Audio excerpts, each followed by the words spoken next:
ঘরে থাকা আটা আর 20 টাকা দামের গুঁড়ো দুধের প্যাকেট দিয়ে এই মজাদার গাঁঠাগুলো তৈরি করে নিতে পারবেন। ছোটবেলায় অনেক খেয়েছি এই গাঁঠাগুলো, কিন্তু ঘরেই যে এত সহজে এই গাঁঠাগুলো তৈরি করা যায় তা কিন্তু জানতাম না।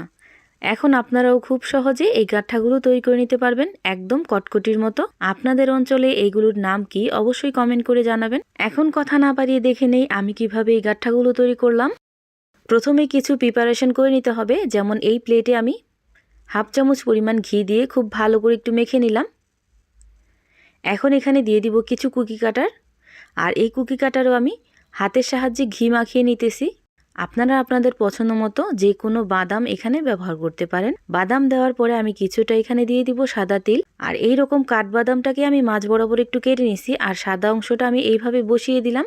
এভাবে আমি আমার পছন্দ মতো বাদামগুলো সেট করে নেব। আপনারা আপনাদের পছন্দ মতো সেট করে নিতে পারেন। আর এই প্লেটটা আগে থেকেই রেডি করে রাখতে হবে, যাতে করে যখনই এই কটকটিটা আমরা নামাবো সাথে সাথেই যেন সেট করা যায়। এখন আমি মূল প্রিপারেশনে চলে যাব। এদিকে একটা বাটিতে আমি 1/3 কাপ পরিমাণ আটা নিয়ে নিলাম, আর দিয়ে দিব ডানো প্যাকেটের 10 টাকা দামের যে প্যাকেটগুলো থাকে ওই প্যাকেটের 2 প্যাকেট গুঁড়া দুধ। এখন এই গুঁড়া দুধ আর আটাটাকে খুব ভালো করে মিশিয়ে নিতে হবে। এদিকে আমি একটা ফ্রাই প্যান বসাই দিছি চুলায়, আর চুলাটাকে আমি জ্বালিয়ে দিছি। এখন এখানে দিয়ে দিব আমি চিনি।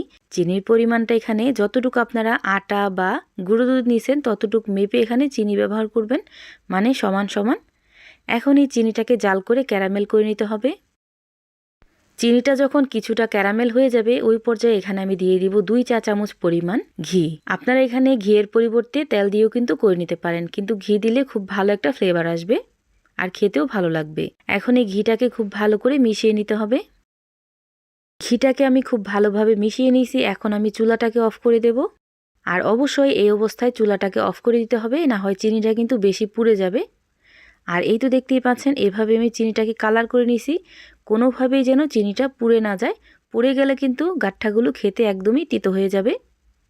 অবশ্যই এই দিকে লক্ষ্য রাখবেন।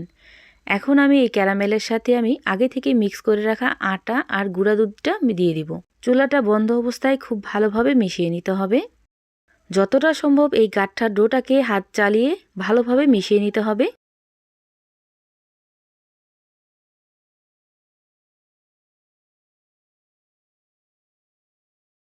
এভাবে আমি কিছুটা সময় মিশিয়ে নিছি। এখন এখানে আরও 1 চামচ পরিমাণ ঘি দিয়ে দিব। ঘিটা দিয়েও খুব ভালোভাবে মিশিয়ে নিতে হবে।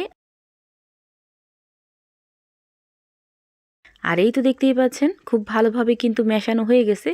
এখন আমি সাথে সাথেই এগুলো সেট করে নেব। আপনারা চাইলে যে কোনো বাটি বা প্লেটের সাহায্যেও কিন্তু এই গাঁঠাটা পাতলা করে সেট করে নিতে পারেন। এখনও যারা ভিডিওতে একটা লাইক দেন নাই, প্লিজ একটা লাইক দিয়ে ভিডিওটা কন্টিনিউ করবেন। যেহেতু এই গাঁঠাটা এখন অনেকটাই গরম আছে, এই জন্য একটা চামিচের সাহায্যে আমি এই গাঁঠাগুলো দিয়ে দিতেছি।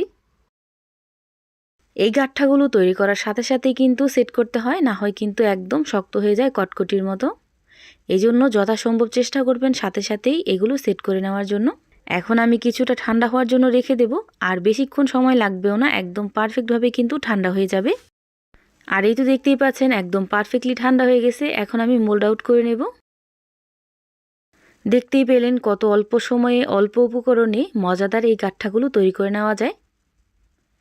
বাসায় অবশ্যই একদিন ট্রাই করবেন, ইনশাল্লাহ আপনাদের কাছেও খুবই ভালো লাগবে। এই গাঁঠাগুলো তৈরি করার সময় খেয়াল রাখবেন যেন এই গাঁঠাগুলো তৈরি করার সময় খেয়াল রাখবেন যেন চিনিটা ক্যারামেল বেশি না হয়ে যায়। চিনিটা যদি ক্যারামেল বেশি হয়ে যায় অবশ্যই কিন্তু এই গাঁঠাগুলো তিতা হয়ে যাবে, তখন কিন্তু খেতে একদমই ভালো লাগবে না। এই জন্য ক্যারামেলটা খুব ভালোভাবে সেট করে নেবেন আগে। আমার এই ভিডিওটা যদি ফেসবুক পেজ থেকে দেখে থাকেন তাহলে আমার পেজটা ফলো দিয়ে রাখবেন, আর যদি ইউটিউব চ্যানেল থেকে দেখে থাকেন তাহলে আমার চ্যানেলটা সাবস্ক্রাইব করে পাশে থাকা বেল আইকনটা বাজিয়ে দিবেন। তাহলে আমি প্রতিদিন ভিডিও ছাড়লে আপনাদের কাছে খুব তাড়াতাড়ি পৌঁছে যাবে। সবাই ভালো থাকবেন, সুস্থ থাকবেন। আল্লাহ হাফেজ।